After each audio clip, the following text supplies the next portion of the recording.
Deus celebrent hoc mila celitum. Saint Joseph, un cœur de père. Le cœur est le plus intime de la personne.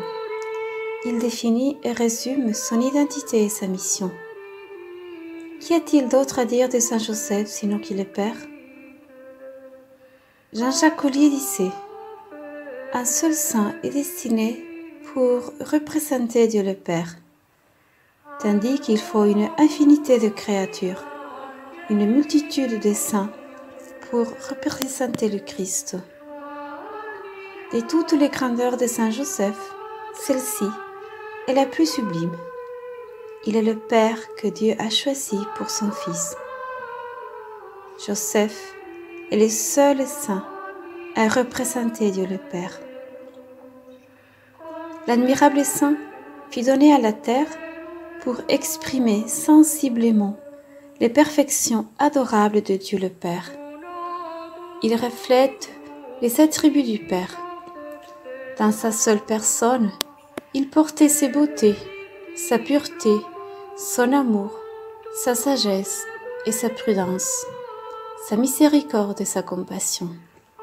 Joseph est l'icône du Père céleste. À l'image du Père des cieux, Joseph détient une véritable autorité, celle qui se définit par le service de la croissance de l'autre. Avec autorité, Joseph, averti en songe par l'ange du Seigneur, décide de l'exil de la Sainte Famille en Égypte, puis de son retour en Palestine, après la mort du roi Hérode. Avec autorité, fidèle à la tradition liturgique, c'est lui, Joseph, qui donne son nom à l'enfant à l'occasion de la circoncision. La paternité de Joseph est également riche d'une autre vertu, celle de la justice. L'Écriture dit de lui que c'était un homme juste, c'est-à-dire un homme intègre, un modèle d'adhésion à Dieu. Cette vertu de justice va permettre au Père nourricier de Jésus de se comporter selon les exigences de la perfection morale dans les situations délicates et pénibles où la Providence va le placer. Autre particularité de la paternité de Joseph, c'est son intériorité. Joseph est un homme silencieux. Il est docteur du silence par son silence. Il nous l'enseigne. Ce silence est retrait de toute parole humaine devant la parole divine, qu'il accueille sans réserve, sans commentaire.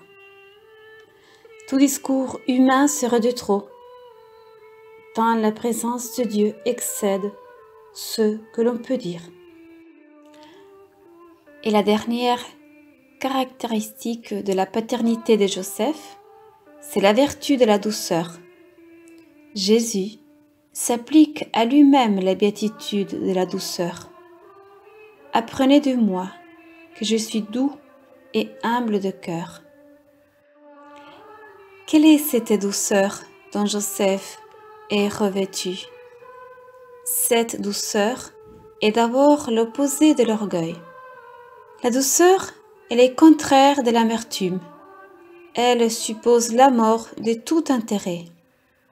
La douceur est aussi cette patience et cette capacité de savoir souffrir, qui est l'apanage des grands saints, de ces hommes et de ces femmes tellement établis en Dieu que rien de leur douleur physique ou morale ou de la persécution qu'ils subissent ne le détourne de Dieu. Joseph manifeste de la douceur envers lui-même, envers Marie son épouse et envers Dieu, envers aussi les ordres de Dieu. Jamais il ne se rebelle, n'argumente, ne revendique. Sa douceur est une docilité exigeante pour suivre Dieu coûte que coûte.